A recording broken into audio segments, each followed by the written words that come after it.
All right. Uh, Hello, everybody. This is your first time watching this. This will be the second time that I recorded this. Funny how these things always tend to happen. Hopefully, you can all hear me. So, go through this again for me. So, I made a video explaining very vaguely why I took down a lot of my stuff. And I thought I should go through why and just why I did that. So it happened. This new copyright policy happened. So I I have fallen victim to it because my videos just happen to be almost a perfect target. Um, so they changed.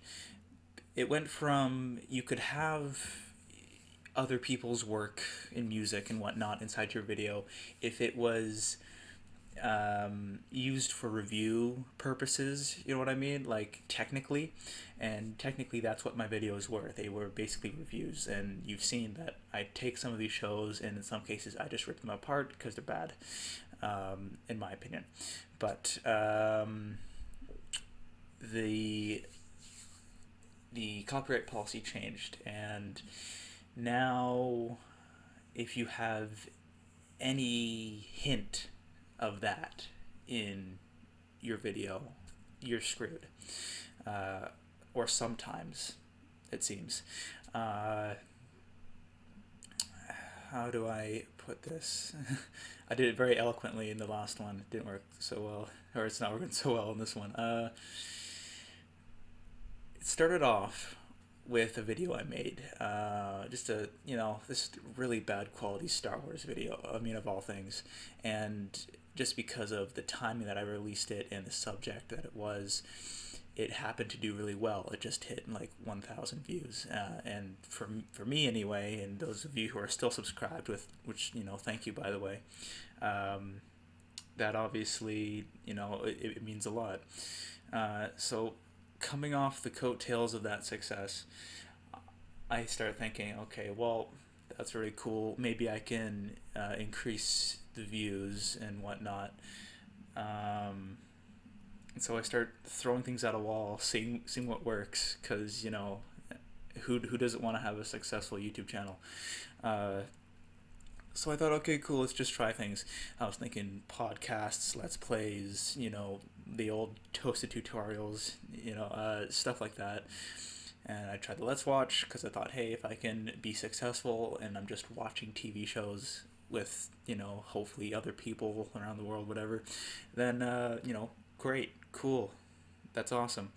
Um, but then I get slapped with this copyright when I did that when I did the Let's Watch of that show where the guy's a comedian actor of some kind, and that was doing really well. I got 100 views, and that was after I posted the first Let's Watch, which got like 300 views in the first like 3 days, and that blew me away because it obviously means something's working. They're enjoying either the show or combination of me commenting over the show, whatever it was. I was ecstatic. It was cool.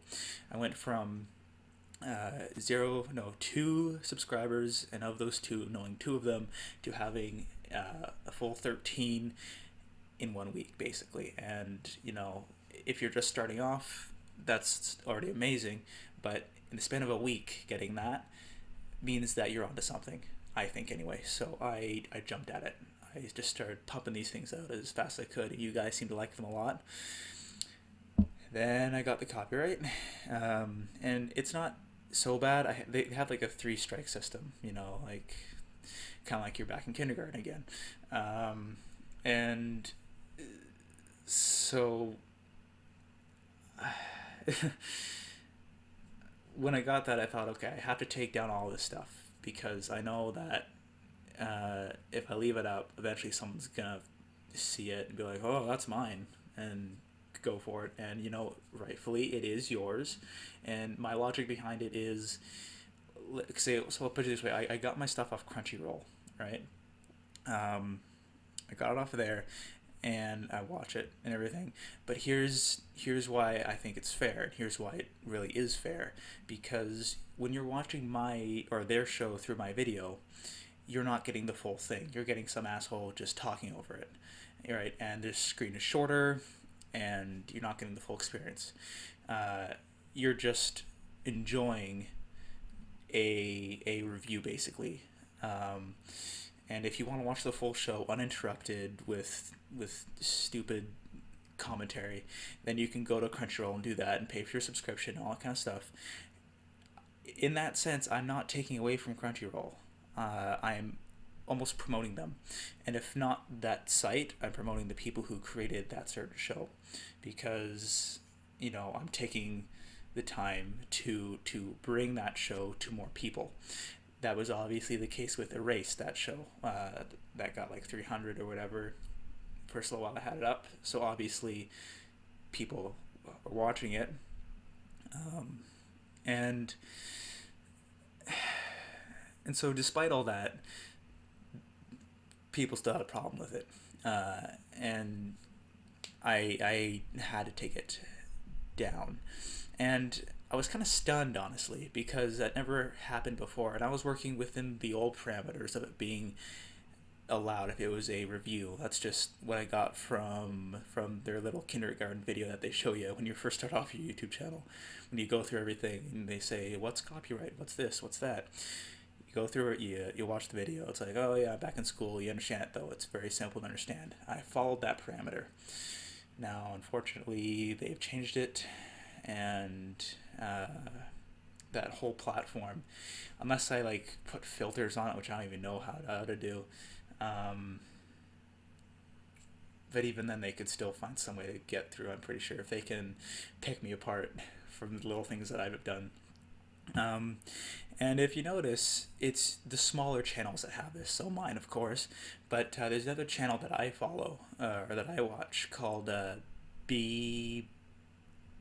I don't know how to pronounce it in his tongue. He has an accent. It's a creepypasta, not creepypasta, it might be. He tells horror stories, but they're supposedly true. And, he seems like a great guy, and he's been making all this quality content. He does use other people's content, like stories from other people, but, he's narrating them, and he's tried to work along the parameters and get permission from the people he gets his stories from. So he's trying hard, but he's also getting penalized by the system. And if you notice, like it's guys like him who are still popular, but not insanely, and guys like me who are not popular at all. We have our little internet niche that we have, but that's all it is. But it's our guys that are getting penalized by the system here, because we're just trying to put out anything. We're just trying to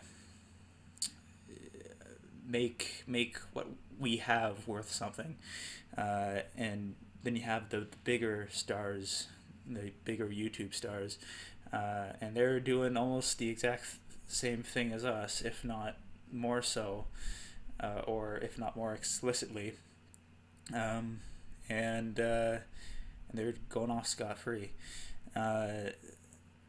which doesn't seem, of course, like a very fair system if that's the case, let alone that's just disregarding the dramatically changed parameters that literally make no sense. But anyway, I'm making this, and I just want to put it out there so that there's a better idea, because the last video I made, I don't think really did it justice. I'm also gonna link a video in the description by that YouTuber that I mentioned. He explains the whole thing a lot better, in my opinion. He'll give you a more accurate explanation on what's happening here. But that in no way means that I'm done with YouTube. I'm hoping this gets sorted out, and once it does, I have all my videos, not all of them, all the good ones that were the most popular backed up. So if this changes, then I can just repost them. start fresh. It'll be all good. And in the meantime, I'm going to try to do other things like, I'm going to try a podcast because that's going to be fun. Maybe I'm going to start doing some narrations of my own work because obviously getting true stories is, hazard now. Maybe Toasted Tutorials, I have no idea. We're just going to start throwing stuff at the wall again. But thank you to those who are still subscribed. I really appreciate your support. I'll be back with something else ASAP. But please watch that video by that YouTuber. I think you'll find it very informative. Maybe we can get through this somehow. So thanks for watching, and see you whenever I make the next thing. Bye.